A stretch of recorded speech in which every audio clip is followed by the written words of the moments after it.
Good morning, good afternoon, good evening. This is Andrew Turner, founder and host of the G&T Sessions podcast. And today we have an amazing guest, Mr. Dan Martell.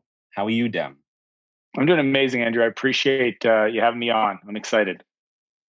Thank you very much. And it looks like you're in a very nice, looks like wooden cabin. Yeah, some people ask me if it's a sauna, but it's not. This is my office, my area that I have like a training bike and TV and couch stuff in front of me. And then I've got my custom snowboard, which I had to put up because the season is coming to a close. But yeah, it's I'm in a really cool place.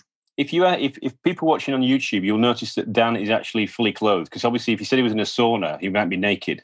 So that would be a bit... I'm not going to stand up because I might actually embarrass you, Andrew. But here we go. Let's just say we're doing a little work mullet right now. So you actually, I believe you were in somewhere in... Well, you're about 8 hours away from me. So whereabouts are you today then? Whereabouts are you physically? Kelowna, British Columbia, which is the photo you've got back there. So we're on a lake and we're surrounded by mountains. Normally, I'm Canadian, grew up in the East Coast, which is a lot closer to you in New Brunswick, but spent most of my life in the U.S., came back, usually split my year between San Diego and Canada. But just recently during COVID, we decided to move to Kelowna for the next phase of our life because it's a little closer to the West Coast. And I spent a lot of time down there. So yeah, I enjoy... Yeah. So are you classified in? Are you like in the Rocky Mountains? Is it called the Rocky Mountains? Yeah. So this the Rocky. I'm in the middle. Like it's called the interior. I'm in the dead center of the Rocky Mountains. So I know we're going to talk about lots of G&T in a minute, but I mean, one of the things that just triggered in my mind was actually the famous Monty Python sketch and song. You know, that I'm a lumberjack and I'm okay. I'm not such suggesting we actually sing it today, but you know, that just triggered in my memory. Yeah, I actually spend a lot of time on logging roads because I do this thing called snow biking, which is like a motorbike and a snowmobile if they had a baby. And there's a lot of lumberjacks on that road. But are the people like, you know, cut down trees or wear high heels? You know, it's all that kind of stuff. No, they don't do that, do they? No high heels, no. Anyway, lovely to see you. And I know, well, I suppose a quick question was, given you're obviously in the forest, you're going back to nature. You know, I suppose for people that don't know you, I mean, is there a chance you could just give us a quick intro and explain who is Dan Martell and what do you do on this planet today? I know the secret answer to this, you see, but obviously for the people listening to the show, they may not know that yet. I mean, it's kind of a crazy story. I grew up in a really challenging environment. I ended up in prison a couple times. At 17. I ended up in rehab for 11 months where I essentially reworked on myself, worked through some trauma, my lack of self-worth and anxiety issues and just a bunch of challenges, rebuilt the trust with my family and a lot of other people in my life. And when I got out at the end of that program, I actually discovered computer programming, helping the maintenance guy, Rick, clean out an old church camp. It was the rehab center was built at a church camp, and one of the cabins there had a old computer and a book on Java programming sitting next to it. So what became just this lucky event of me opening up this book and following the instructions to get this computer to say hello world, which at that moment I thought I was a genius, which turns out not to be true. But it was the hint of a little bit of something that I could start building some confidence around. So it essentially software and programming became my passion. And then I've always been entrepreneurial growing up. Unfortunately, none of those endeavors were legal. And then I started building software companies as kind of my what I call the ultimate personal development program. So building businesses and entrepreneurship is like this great opportunity to reflect on ourselves. So since then, I've started 5 companies. The first 2 companies I started, 2 technology companies, were complete failures. And I finally realized that maybe I should read books, which sounds crazy to a lot of people, but I didn't read a business book prior to that. And I hired a business coach, this guy named Bob. He was an eMyth certified coach before I even had my 3rd company. Like I was just so sick of failing. I gave him a lot of money every month just to talk to me and teach me about how real business was done because I was a technical software programmer. And, I built a multi-million-dollar company in 4 years that I eventually exited and transformed my life. I became a multi-millionaire when I was 27. I've since gone on to invest in 40 plus companies, probably way more, actually more like 50. 4 of them are billion-dollar companies. 3 of them are actually going to be going IPO in the next 6 months. So I'm pretty excited about that. Today, what I do is I have 2 worlds. I have a training and coaching company called SaaS Coach. I have about 700 clients over here, and it's a big organization that I work, and I still kind of run events and stuff. And then on the other side, I have an entity called High Speed Ventures, which is kind of like a holdings company or a family office where I kind of deploy my own capital and buying companies and operating them in the software space as well. So it's kind of like, here is where people go if they have a software company and they want my support to grow it faster. And this is where I spend most of my time building the empire. Fantastic. So it's interesting. So you actually have got a technical background then? Yeah, I started off in Java. I mean, if I look at my programming experience, it was like Java, PHP, Perl, ASP, Cold Fusion. A lot of people, if you're technical, you might remember Cold Fusion. Yeah. And then I did enterprise portal consulting for a long time. I mean, I wrote most of the prototypes for my companies, even up until Clarity, which was my last company. But just really quickly, I realized, it's more fun to work with other technical brilliance, and brought in co-founder CTO Scott. And yeah, so I could play the part, but I also learned this in business, that your number one strength is your Achilles heel in business and growth, because it'll be the last thing that you delegate and will be the bottleneck for your team. And so it doesn't matter if you have a marketing strength or a sales strength or a technical strength, you need to be aware that that's going to show up and create friction if you don't know how to scale yourself. So I mean, is there a particular? I mean, obviously, if you've got, because usually if you've got a technical background, you become a technical founder, but you kind of switched, because there's that. I don't know if it's a utopia, but there's this thing about a technical founder and a business founder. But you kind of toggled, haven't you? Toggled to the other side, you could say. Yeah, I say I leaned in and owned the switch probably after my company Flowtown. So when I started Flowtown, I was kind of the technical. It's weird because I was a marketing guy too, and it's just a systems thinking. Like I'm a reverse engineer kind of guy.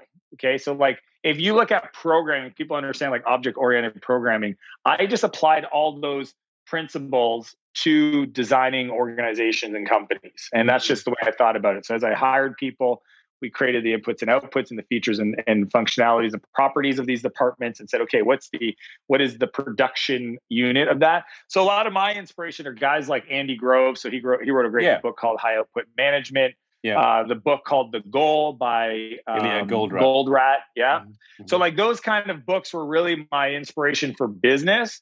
But even with Flowtown, I had Ethan, my CEO. I was the primary investor. I managed the dev team for the most part in the early days, and then also ran the marketing and biz dev.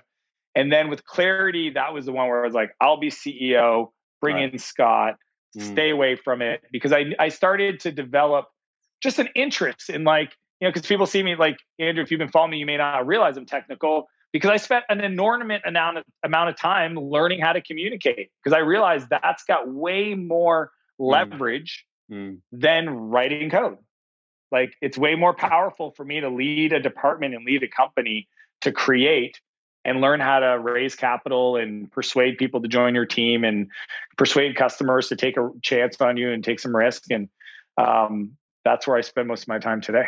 But developing is quite creative, isn't it? So that's the thing. And I think it's interesting that you said about this point around the systems thinking thing, because I think that it's good to see a good example of actually transitioning, because usually people keep on a technical track and they stay on a technical track because that's what they feel comfortable with. But I suppose it sounds like you were happy to make yourself uncomfortable and learn.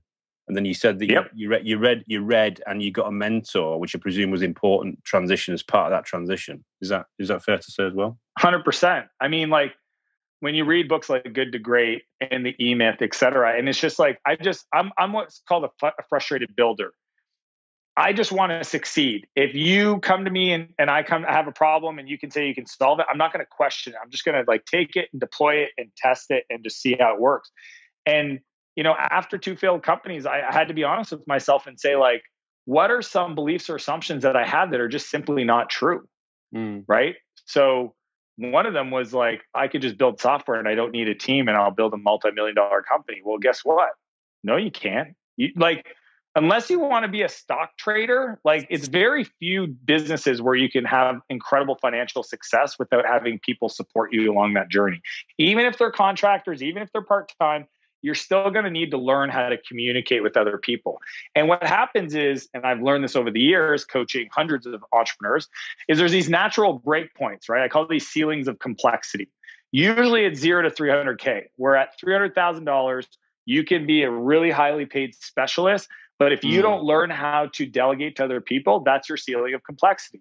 The next ceiling is usually around $1.7 to $2 million in revenue. Because at that level, you've learned how to delegate to other people. But typically, if you don't learn the next stage, you're going to be stuck there because you have typically 12 or 13 direct reports. And every time you try to go past that, you make less money for more effort and you come back down. Okay. And I see this happen all the time. To go to the next level, which usually that 2 to 10 million, now you have to learn how to communicate and lead people that work through people to get you an outcome.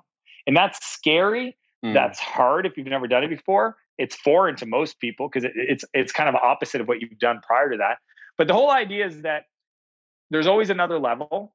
And that complexity that you're able to learn how to get through is going to be the ceiling or the lid that's going to stop you from moving to that next stage. Some people are okay with that.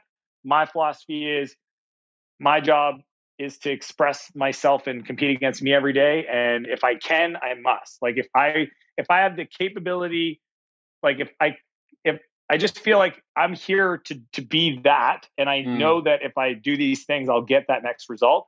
And anytime I deal with adversity or I run into a challenge, I just look at it as like, oh, that's the next tool I need to learn so that I can get to the next stage. I don't get frustrated with it. I'm actually really okay with it. I'm like, oh, fun.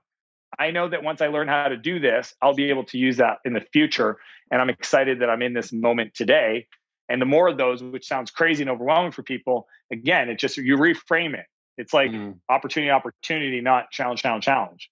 Yeah. I mean, but I think what you're talking about there is also that bit earlier was about the discontinuity levels. You know, when you've got to get to that next level of performance, that next level of scale. I mean, I know you've got that approach you do on that.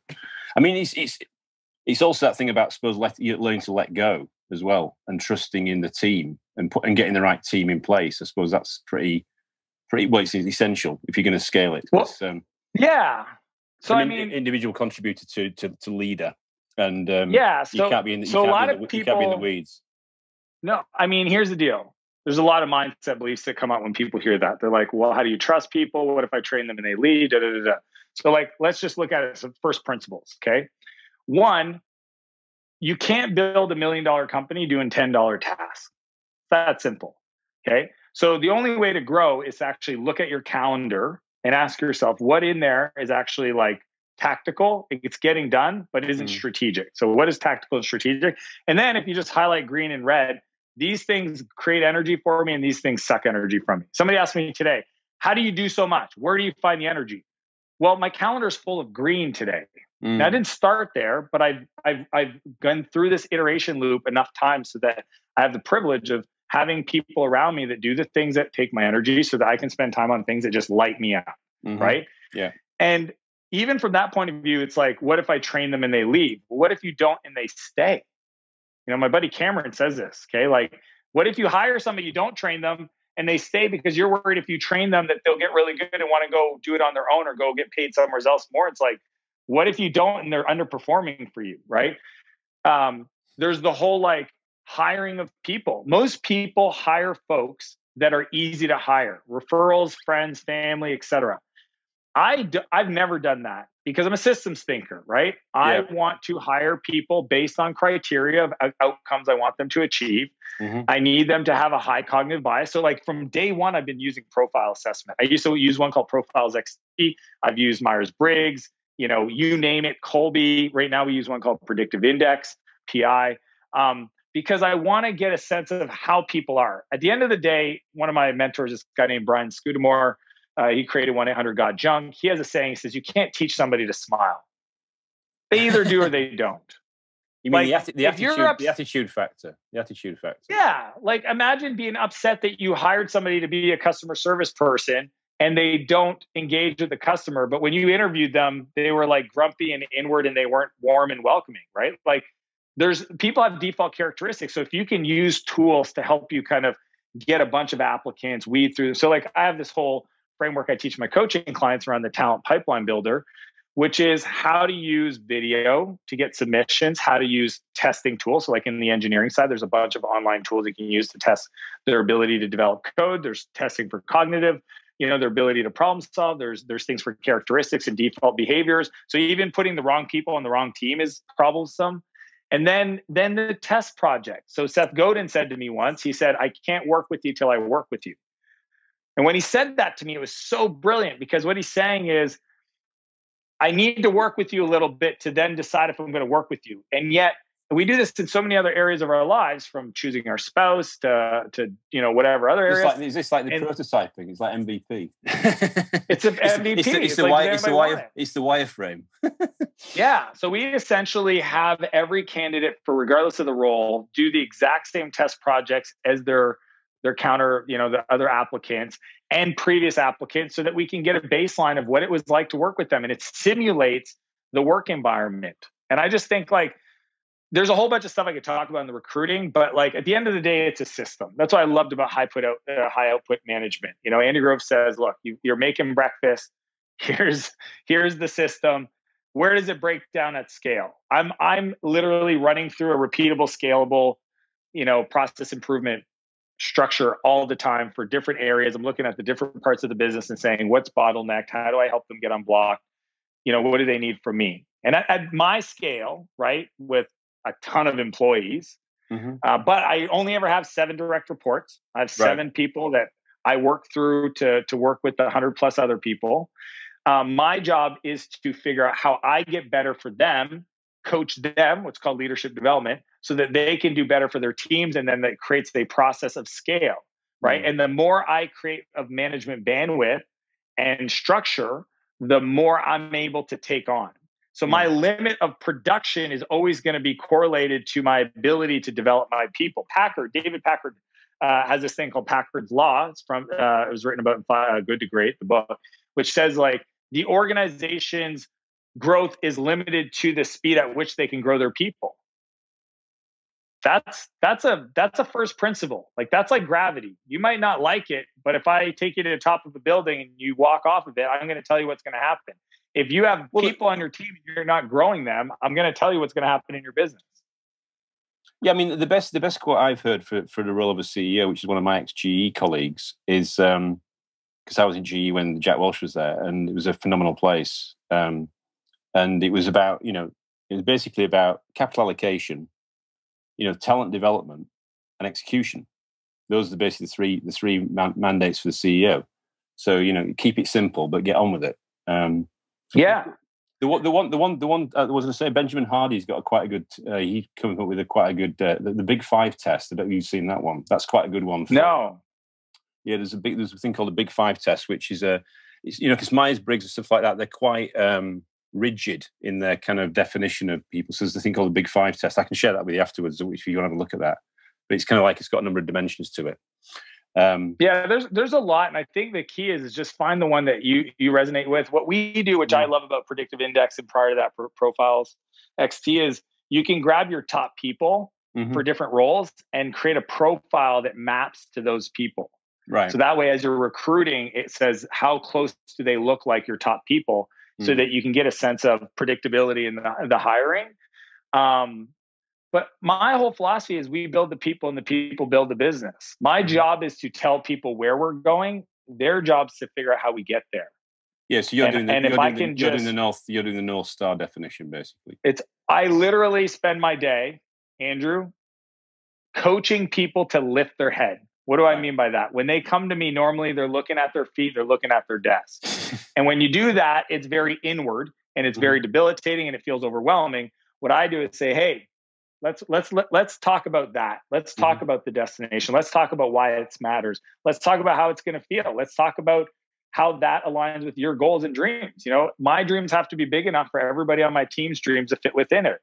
So it's like, if we don't learn the skill of doing that, regardless if you're an introvert, regardless if you're technical, regardless if you like it or not, don't have aspirations to build a big organization because that's what's required. Now, can you hire somebody to come in and do that?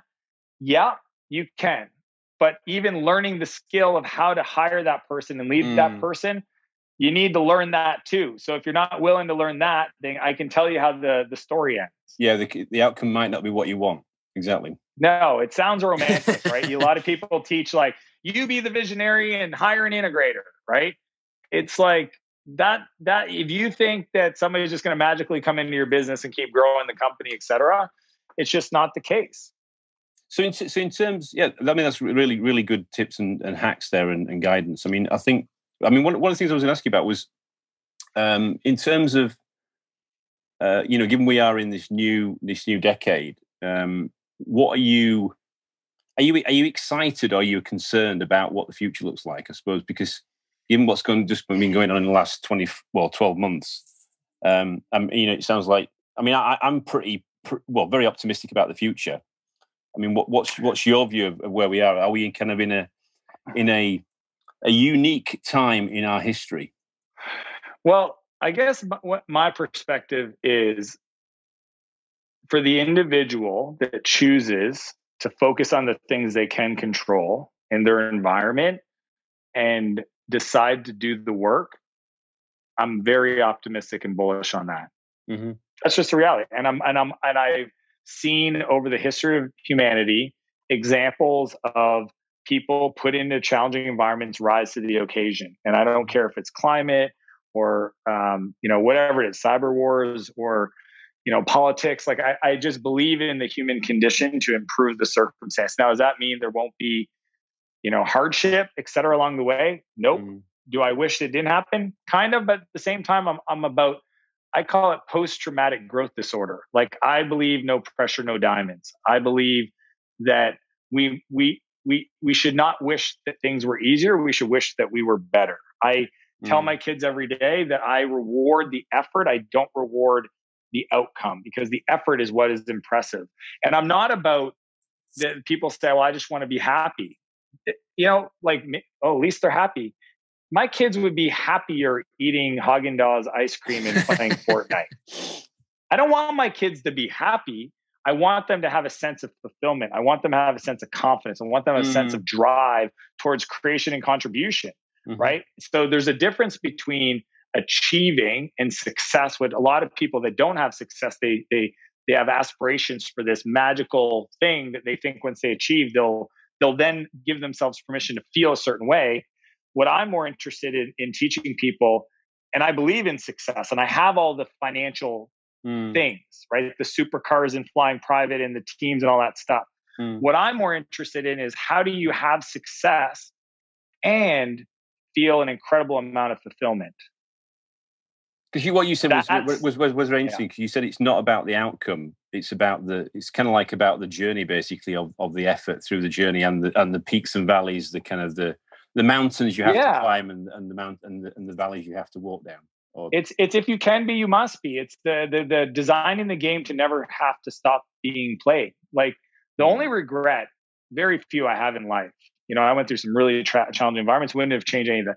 I sold my company Spirit back in the day because I thought that's what I was supposed to do. Right, build a company, multi-million-dollar exit, retire young. Right, I was 28. Mm-hmm. And in hindsight, if I had to go back, I would have kept it. And I would have learned how to hire a CEO and operate it so that I could move to San Francisco. I would have kept doing what I did after that. I would have kept it as an asset because it was an incredibly productive machine, right? And instead of taking cash that I didn't even know what to do with, like that's the funny part. A lot of people are like, I'm going to sell my company. It's like, what are you going to do with the money? I don't know.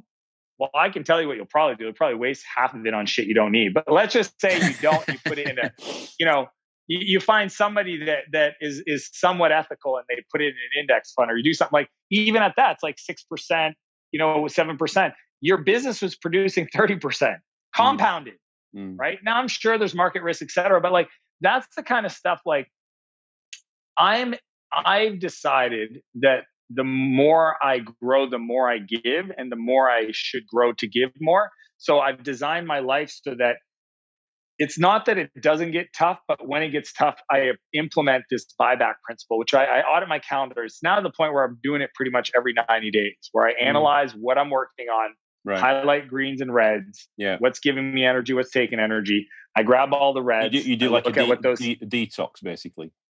Yeah. I call it an audit, right? So ATF is the acronym. So pain, here's why. Entrepreneurs won't grow into pain.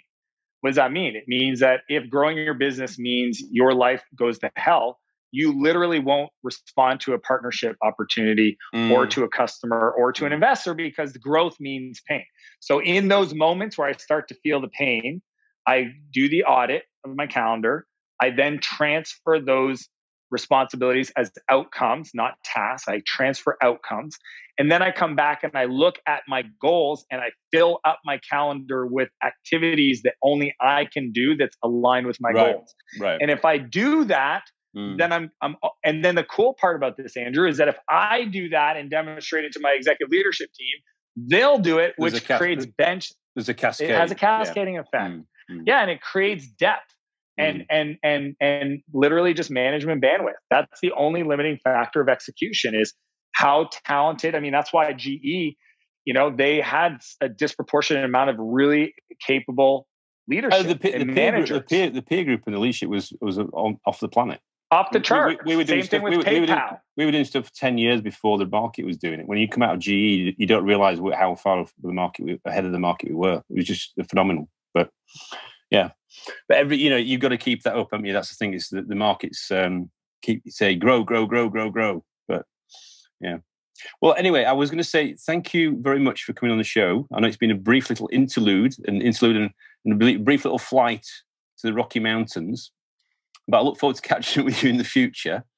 And all I can say is next time, I think we both got to wear lumberjack hats or lumberjack. We have to do that. I'm just not wearing the high heels. If anybody's interested, sing the song. Yeah. Sorry, go on.